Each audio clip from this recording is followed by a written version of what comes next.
Matapos maospital, sanhi ng sobrang pagod o over-fatigue, kaagad ring bumalik sa trabaho si Mark Heras. Gayunman, nagpatuloy pa rin ang medication ng binata para sa natuklasang kidney stones at polyp sa kanyang gallbladder. Sa unang linggo ng Setyembre ay inaasahang matatapos ang taping ng primetime series ng aktor, Ang Langit sa Piling Mo. Sa susunod na buwan rin magwawakas ang unang season ng isa pa niyang programa, ang Dance Showdown. In a previous interview sa Star Talk TX, nagpasalamat ang aktor sa mga oportunidad na ibinibigay sa kanya upang makapagtrabaho.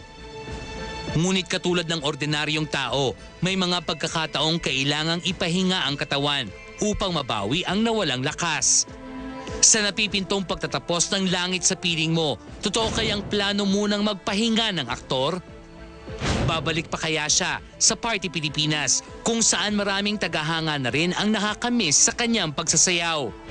Kumusta na nga kaya ang kanyang kalusugan? Ngayong hapon sa Star Talk TX, ang nag-iisang bad boy ng dance floor, Mark Heras, live!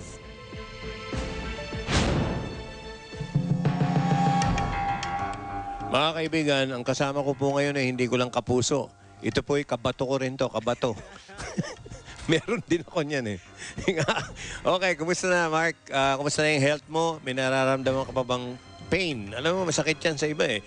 Na dahil sa kidney stones at yung polyps sa gallbladder mo. Yung after po nung pinaka-general check-up, tsaka yung na-hospital nga po ako, syempre medyo nanghihina pa rin, tapos minsan medyo may nararamdaman pa rin ako parang medyo kumikirot. Kumikirot, oo. Tapos yung medication syempre tuloy-tuloy pa rin po, and kung may time magpahinga, hindi ko... Ano ba yung bato mo? Encrusted ba? Nakakabit o lumop-float? Nakakalat eh. May mga pumapos. May gumagalaw po. Pero so far okay naman po. Ayun, pahinga lang din yung ginagawa ko, tapos bawi din ang kain kasi sobrang bumagsak ho yung timbang ko. Anong adjustment, Mark, sa diet ang ginagawa mo after nung ma-hospital ka? May nabago ba sa diet mo? Hindi na ho ako kumakain ng chips. Mahirap man ho gawin, pero kailangan eh. I mean... Oo, matigas sa ulo mo. Opo. Tapos, soft drinks, hindi ko man tinanggal agad. Bawas. May mga bawas. Nagbabawas po ako ng konti. Tapos... Babae? Wala po yan. Hindi, babae ba yung mga doktor mo? Ay, hindi ba? Yung mga nurse po. Mga nurse. Pero yung doktor ko po, si huwag ka lalaki po. sagot ng sagot. Madulas ka. Oh. Dagaan na lang po. Okay. Totoo bang matagal-tagal kang mawawala? Sabi kanina na after nung Langit sa Piling Mo. Actually, ayun po. Gusto ko rin po explain na humingi ako sa GMA ng konting time magpahinga. Pero hindi naman talaga total rest na talagang hindi ako magtatrabaho for the next few weeks. Siguro pahinga muna ako like sa soap ng mga ilang linggo or kahit mga hopefully mga 2 months sa soap. Saan mo ba binabalak? Siyempre mga fans mo, baka may mga fans ka doon sa pupuntahan mo. Actually, saan mo ba binabalak magbakasyon? Wala naman pong lugar talaga na gusto kong puntahan. Ang gusto ko lang gawin magpahinga. Tapos siguro gamitin ko yung time or yung bakasyon na mapupunta sa akin para mag-gym or mag-exercise. Si Ina ba kasama mo sa plano mong bakasyon? Pinlano mo na? Napag-usapan niyo na ba yan? Hindi pa po eh. Hindi pa. Pero yun nga, siguro, siguro ma-relax lang po ulit. Kasi unti-unti nakabalik na ako sa basketball. So bumalik na yung... nakakagalaw ka na ng mga normal natin. Nakapag-exercise na rin ako. So tapos... mag-gym na po ulit. Alam mo, Mark, may mga ibang pumupuna na para daw mas malapit ka pa, mas close ka pa kay si Mami Yo. Alam mo na, si Nadia, no? Hindi kaya daw yung magiging close mo kay Mami Yo makasama sa sarili mong desisyon. Baka daw makialam, alam mo na. Hindi naman po. Kasi pagdating naman po sa mga desisyon or sa mga dapat kong gawin, for example, sa buhay ko or sa trabaho ko, parang po yung parents ko, sila tito, sila daddy, sila mama, and si Mami Yo. May pinamabayaan ka naman? Binibigyan nila ako ng opinion nila or ginaguide nila ako kung ano yung pwede or dapat gawin.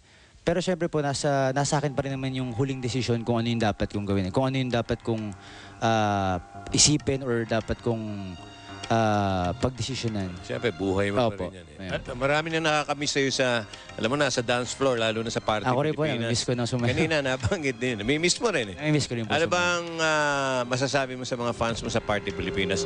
Babalik ka pa daw ba sa Party Pilipinas after your vacation? Hopefully, bukas po. Bukas po, andun po ako sa party tomorrow. Ang bilis! Kita nyo, ang bilis ng aksyon, no? Mamaya po, after the start talk, punta po ako sa rehearsal. Okay, kaya mo na talaga. Opo, opo. Okay. Pare, mensahe mo na lang sa mga fans mo, tsaka siyempre sa kay Ina. Yihi. Ayun po, sa lahat po ng mga supporters, sa mga fans na nag-alala sa akin. Umayat ka eh. no? Opo, bumagsak po Bumayat talaga yung katawan ko. Okay na po ako. At nagpapalakas, nagpapagaling. At wag po kayong mag-alala dahil very, very soon babalik na rin ako sa regular kong trabaho. And sa lahat po nung nag-alaga sa akin, nung nagkasakit ako, my mom, my dad, yung tito ko, yung family ko, sila Mami O, sila Ina, at yung akin pong naging doktor, si Dr. Kembao, maraming salamat po sa pag-aalaga. And to the family of Tita Nads din, tumulong din po sa akin. At yun po, sa mga taong nagmamahal, maraming salamat po. And thank you po sa Forever Flawless, Dr. Vicky Bello, and sa Bizarre. FBB. Oh, FBB. Ayan, maraming salamat po. Okay. Thank you, Mark. Thank you Mark po. Eras. Magpataba ka ulit. Opo. Mas cute ka pa. Okay.